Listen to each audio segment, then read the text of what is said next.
Mr. President. Senator from Arizona is recognized. Mr. President, according to my calculations, it's been 42 days since the people of this great nation of ours spoke, and they spoke in a very strong fashion. It was described by the President of the United States as a shellacking. It was described as others as a tsunami. And the House of Representatives, as we know, passed to Republican hands, and this body, there were 6 additional members from my side.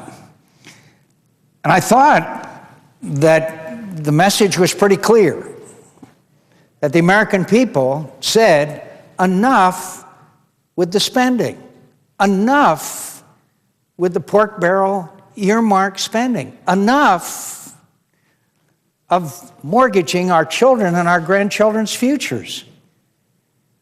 I don't know of a single pundit or observer of the chattering class that didn't say the message was clear from the American people. The phenomena of the Tea Party was taxed enough already, but they were against the spending, the earmarking.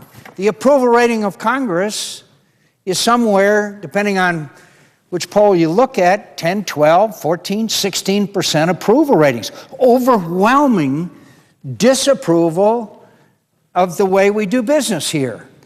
So at 12:15 today, 12:15, my office received this appropriations bill. This appropriations bill. 1,924 pages long and contains funding for all 12 of the annual appropriations bills for a grand total of $1.1 trillion. You know, it's important to note that of this 1,924 pages is only the legislative language and doesn't include the thousands of pages of report language, which contains the details of the billions of dollars in earmarks. And I am sure major policy changes, written without a hearing, written without scrutiny, written without the input of the majority of the members of this body, written by a handful of senators who happen to be members of the Appropriations Committee.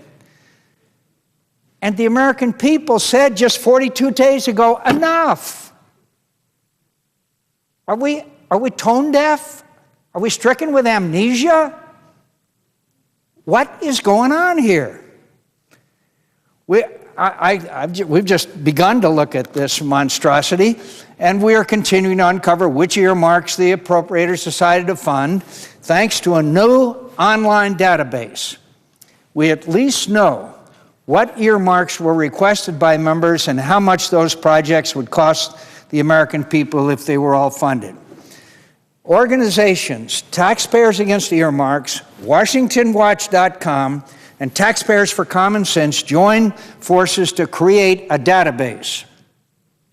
According to the data they compiled, for fiscal year 2011, members requested over 39,000 earmarks, totaling over $130 billion. Those was requested. I encourage every American to go to the website that says endingspending.com. I repeat, endingspending.com. Study it and make yourselves aware of how your elected officials seek to spend your money. In the short time that I've had to review this massive piece of legislation, we have already identified approximately 6,488 earmarks, totaling nearly $8.3 billion. $8.3 billion. When we're running record deficits, when there's a $40,000 debt for every man, woman, and child in America, we're going to have 6,488 earmarks totaling nearly $8.3 billion. Here's a small sample. $277,000 for potato pest management in Wisconsin. You'll notice that there is a location for literally every one of these earmarks. $246,000 for bovine tuberculosis in Michigan and Minnesota, $522,000 for cranberry and blueberry disease and breeding in New Jersey, $500,000 for oyster safety in Florida. One of my favorites that pops up all the time, $349,000 for swine waste management in North Carolina. Another one of my all-time favorites that's always in there, $413,000 for peanut research in Alabama. $247,000 for virus-free wine grapes in Washington. $208,000 for beaver management in North Carolina. $94,000 for blackbird management in Louisiana.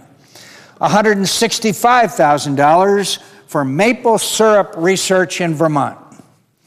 $235,000 for noxious weed management in Nevada. That's another one that, when you total it up over the years, comes into millions.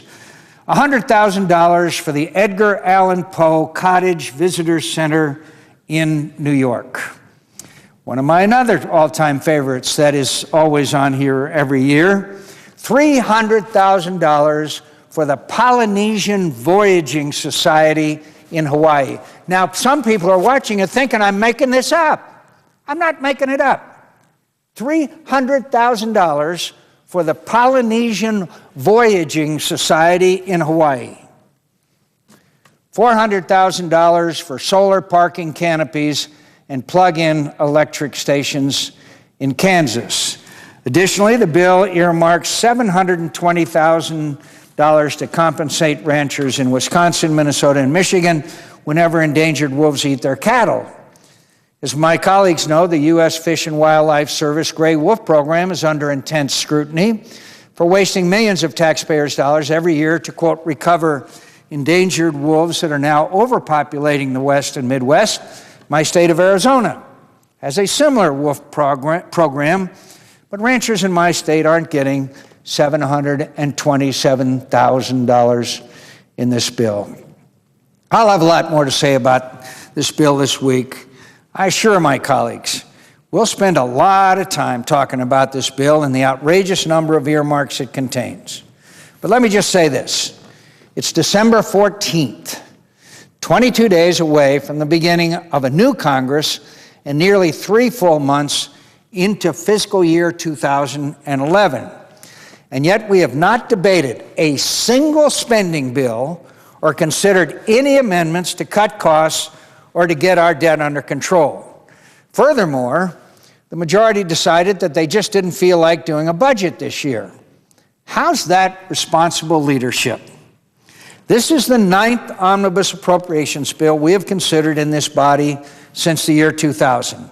That's shameful.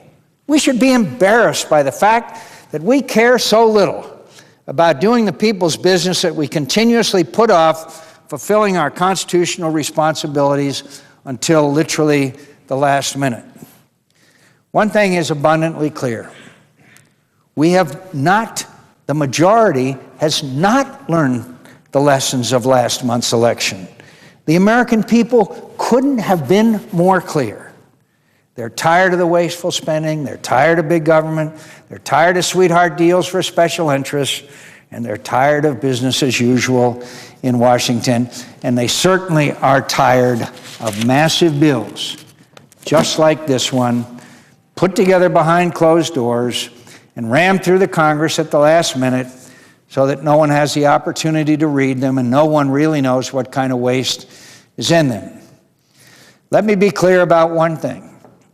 If the majority leader insists on proceeding to this monstrosity, the American people will know what's in it. I'll be joined by many of my colleagues on this side of the aisle to ensure that every single word of this bill is read aloud here on the Senate floor. I encourage my friends on the other side of the aisle to rethink their strategy. Let's move forward with a clean, continuing resolution, keep the government in operation for 45 days, let the new Congress that reflects the will of the American people address these issues in the long term. Let's not go out the door, this Congress, with a whole bunch of 6,800 and some earmarked projects that the rest of us have not read. So I encourage my friends on the other side of the aisle to rethink their strategy. Let's move forward with a short-term continuing resolution, 45 days. Senator Gregg has an amendment pending to do that. The majority may be able to strong-arm enough members into voting for this omnibus, but they won't win in the end. The American people will remember, and I predict we'll see a repeat of last November 2nd in the very near future. So, Mr. President, here we are on December the 14th, after many last year being in session on Christmas Eve. Apparently, we may be in session again on Christmas Eve. And I might point out, not having been in session a single Friday the entire year. Not being in session a single Friday the entire year, and yet just this afternoon the majority leader said, well, we can be here on Christmas and New Year's, and that we could be in session until January the 4th, before the new Congress is sworn in. Well, obviously, the majority leader and the majority can do that. But I don't think the American people think very much of what we're doing here. In fact, I think they're going to be deeply, deeply disappointed and greatly angered, because we have really just, with consideration of this bill, repudiated all they thought they were standing for and voting for, and into this kind of behavior, and into the earmarking and pork barrel spending, and into the mortgaging of our children and our grandchildren's future. So it is with great regret that I again have to come to the floor, as I have for many years, and be critical of my colleagues who are good and honorable and decent Americans. But this process of earmarking, which this is an example of, is not honorable behavior. Mr. President, I yield the floor.